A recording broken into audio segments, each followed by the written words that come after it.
Très bien, les gens. J'ai vu un extrait vidéo de Mehdi Hassan. Oui, Mehdi Hassan, rien que lui, où il faisait enfin ce qu'il fallait. Pour une fois. Il interrogeait sévèrement un homme politique iranien au sujet du meurtre de 30 000 personnes. Il n'a pas essayé d'édulcorer la situation. C'est en fait un extrait plutôt bon. Et pendant un bref instant, cela m'a fait éprouver du respect pour Mehdi Hassan. Quand de grandes organisations de défense des droits humains comme Amnesty International accusent votre gouvernement de massacrer des manifestants et affirment avoir examiné des vidéos vérifiées et des témoignages oculaires, des forces de sécurité déployées dans les rues et sur les toits, y compris maisons, mosquées et commissariats, tirant à plusieurs reprises, je cite, des fusils et des fusils de chasse chargés de plomb métallique sur les manifestants, visant fréquemment leur tête et leur torse. Quand Amnesty, qui n'est pas proche du gouvernement américain ou israélien, affirme cela, Dr Bagoué, pourquoi croire votre gouvernement plutôt qu'Amnesty?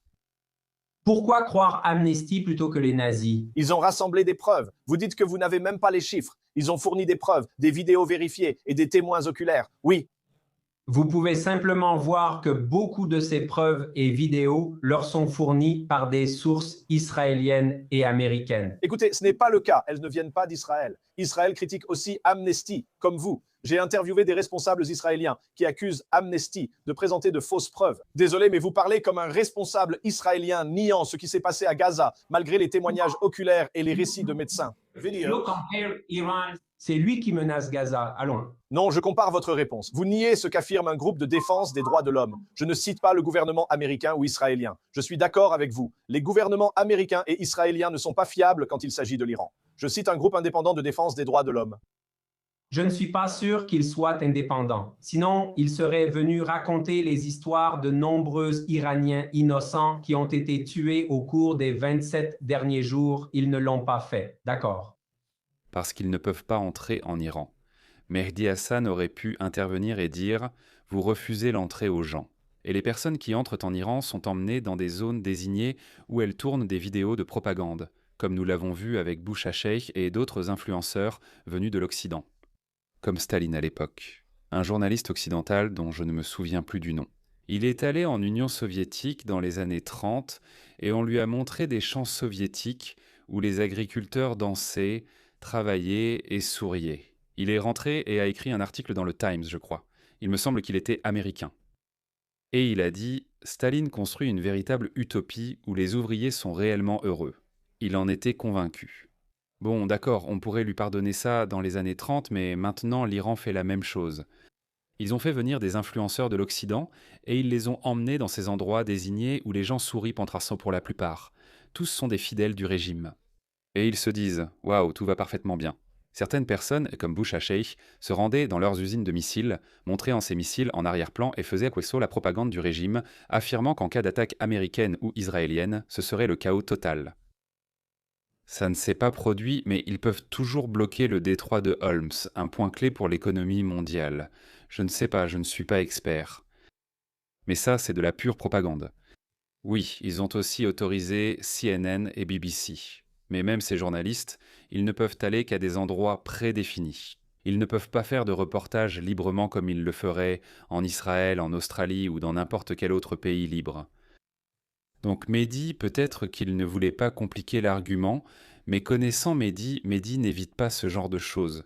Donc Mehdi, tu as raté une balle facile, comme on dit au cricket. Donc, ce que je dis, c'est qu'en toute honnêteté, j'ai dit que le gouvernement, le bureau du président, a publié les noms de ceux qui ont été tués pendant cette manifestation. Et nous avons été transparents en disant par qui ils ont été tués.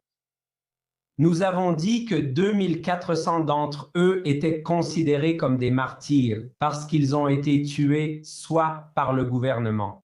Ils étaient soit des policiers, soit des passants innocents. Beaucoup d'entre eux. Et vous pouvez dire que oui, 600 d'entre eux étaient soit des infiltrés, soit ces hommes armés. Qu'en est-il des témoignages oculaires de personnes amenées à l'hôpital, la tête et le visage criblés de plomb par les forces de sécurité iraniennes? Human Rights Watch l'a documenté. Amnesty International l'a documenté. Plusieurs médias aussi. Vous dites que tous ces témoins mentent. J'ai aussi vu ces vidéos que je ne peux pas lui montrer ici. J'ai même réalisé une vidéo dédiée. 2 infirmières ont été brutalement violées en groupe par des voyous des gardiens de la Révolution, simplement pour avoir soigné les manifestants amenés après ces tueries indiscriminées, et évidemment j'ai vu des photos et des vidéos. Des patients alités, abattus. J'ai vu des trous de balles dans leur tête. Était-il agent du Mossad? Et si oui, c'est ainsi que vous les traitez. C'est un régime tyrannique, aucun doute là-dessus. Mais Mehdi Hassan reste Mehdi Hassan. Il pense être très intelligent, mais ce n'est pas le cas.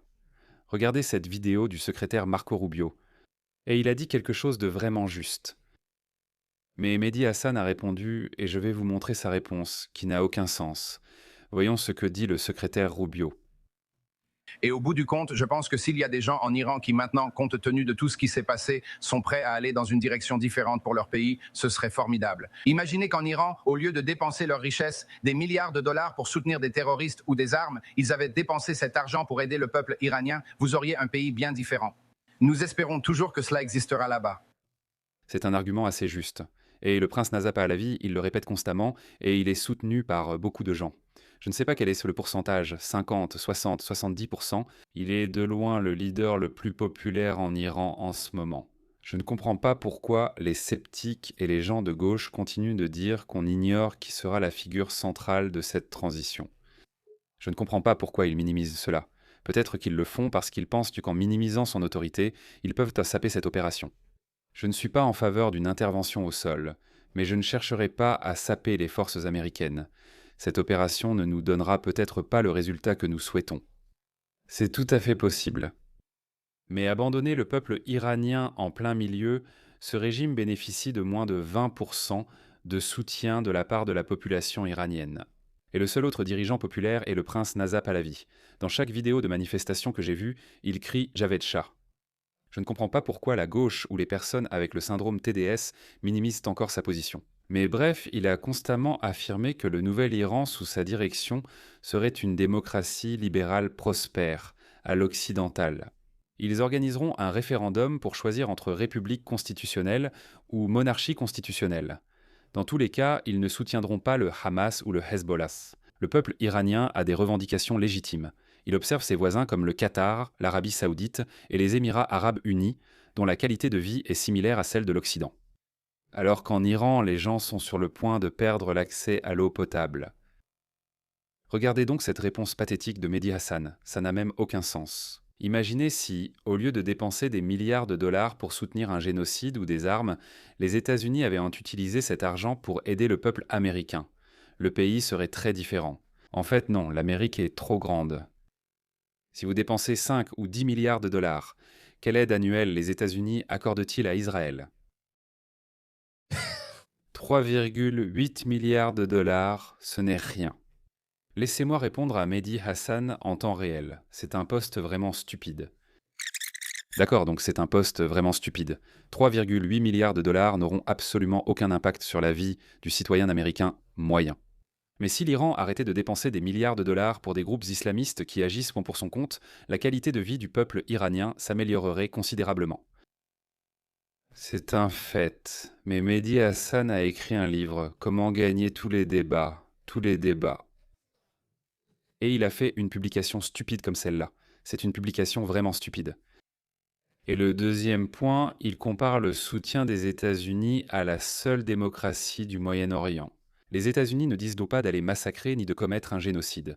D'abord, il n'y a pas de génocide. Mais les États-Unis ne demandent pas de massacrer des civils palestiniens. Ce n'est pas ce qu'ils disent. Les États-Unis soutiennent le droit d'Israël à exister parce qu'ils ne veulent pas qu'Israël soit attaqué par ses voisins très agressifs et beaucoup plus grands, et qu'on efface essentiellement l'État d'Israël, comme la République islamique d'Iran l'a promis et indiqué à de nombreuses reprises. Alors, en quoi le fait que les États-Unis soutiennent la seule démocratie du Moyen-Orient est-il similaire à la République islamique d'Iran qui crée et soutient des groupes islamistes terroristes comme le Hamas, le Hezbollah et les Houthis ? Les deux ne sont pas comparables. Si vous êtes la République islamique d'Iran, vous pourriez dire que ce ne sont pas des supplétifs islamistes terroristes.